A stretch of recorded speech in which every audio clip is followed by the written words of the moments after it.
अब रुक करते हैं अगली बड़ी खबर का। आज के कविता से ईडी पूछताछ करने जा रही है। आपको बता दें सुबह 11 बजे आज से कुछ ही देर में ईडी दफ्तर में पूछताछ होगी कि कविता ने ईडी पर इस दौरान कई गंभीर आरोप भी लगाए हैं।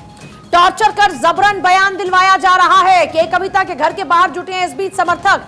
देखिए ये बड़ा बयान, कहा जा रहा है कि टॉर्चर करके जबरदस्ती बयान दिलवाया जा रहा है। ये अपने आप में बड़ा आरोप है कि कविता का कहना है कि टॉर्चर कर जबरन बयान दिलवाया जा रहा है कि कविता से शराब घोटाला मामले में पूछताछ।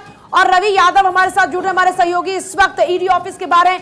रवि, इससे पहले मनीष सिसोदिया से ईडी ने इस पूरे मामले को लेकर पूछताछ की थी और इस बार बारी के कविता की, जिनको पिल्लई के सामने बिठाकर पूछताछ की जाएगी और वो कह रही हैं कि जबरन बयान दिलवाया जा रहा है। रवि,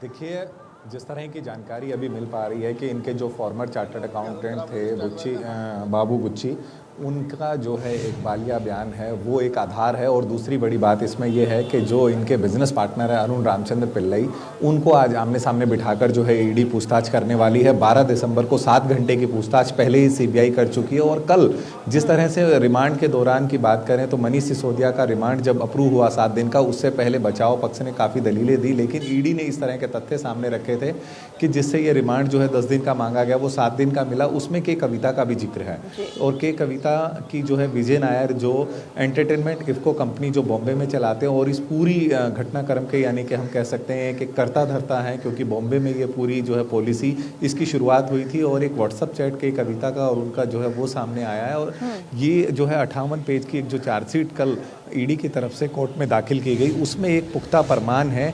और 13 मार्च को तक जो है ईडी की जो है कस्टडी के अंदर हम कह सकते हैं कि जो इनके बिजनेस पार्टनर अरुण रामचंद्र पिल्लई वो हैं, तो उनको आमने सामने बिठाने से काफ़ी सारी चीज़ें आज सामने खुलेंगी। और इसमें अहम कड़ी, अहम किरदार दिल्ली के पूर्व डिप्टी सीएम मनीष सिसोदिया भी इस वक्त इसी ये जो ठीक मेरे पीछे आप ईडी कार्यालय देख रहे हैं इसी में मौजूद है। तो ये भी हो सकता है कि ना केवल दोनों बल्कि तीनों को जो है ज्वाइंट एक तरह से कमेटी बनाकर तीनों को आमने सामने बिठाकर पूछताछ की जाए। क्योंकि 7 घंटे की पूछताछ पहले जब ये केस दर्ज किया गया था तब सीबीआई की तरफ से की गई थी और सीबीआई ने हैदराबाद में ये पूछताछ की थी, क्योंकि पहली एफआईआर सीबीआई ने 16 अगस्त को दर्ज की थी 2022 में। तो अब आज जो है 11 बजे की हालांकि ये पुख्ता सूचना है और के कविता ने भी कहा है कि वो जांच में पूरा सहयोग करेगी। हालांकि उनको कई सारे डाउट हैं जिनको लेकर वो बार बार सफाई दे रही है। उनका ये कहना है कि जिस तरह से गवाहों से उनका नाम लिवाया जा रहा है वो एक प्रेशर में है और वो जो है केंद्र सरकार का प्रेशर है और जांच एजेंसियां केंद्र के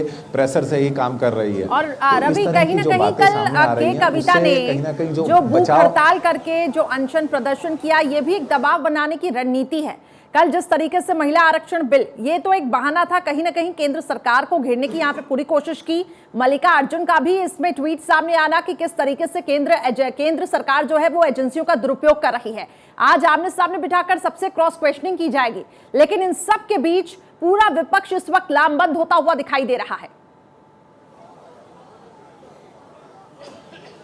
हाँ बिल्कुल, कल जो है क्षेत्रीय पार्टियों की बात करें तो 17 क्षेत्रीय दल जो हैं वो जंतर मंतर पे मौजूद थे। और महिला आरक्षण बिल की जो बात है वो तो एक बहाना था, असली तो ये है कि अपनी इस जांच की आंच से खुद को बचाना था। और लंबे टाइम से जो राहत जो इस तरह से मिली आ रही है वो कई आफत में जो है कि कविता के लिए ना बदल जाए। क्योंकि कल जो प्रमाण कोर्ट ने के सामने ईडी के वकील ने रखे और पुरजोर जो है एक बहस। क्या रवि ये कहें कि के कविता के साथ भी बिल्कुल वैसा हो सकता है जो मनीष सिसोदिया के साथ हुआ? गए थे पूछताछ के लिए, पहुंच गए सलाखों के पीछे।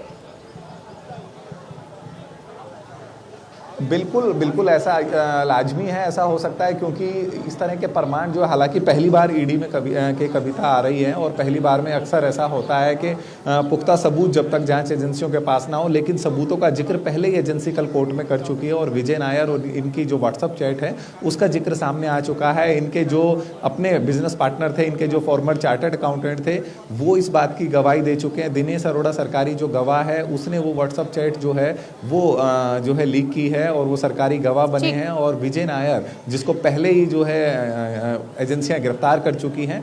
तो ये वो चीजें हैं जिनको आमने सामने रखने के बाद के कविता अब बिल्कुल चले रवि, आपके पास वापस लौटेंगे। बाकी जानकारी के लिए नजर बना रखिए इस पूरी खबर पर, आपके पास फिर वापस लौटेंगे।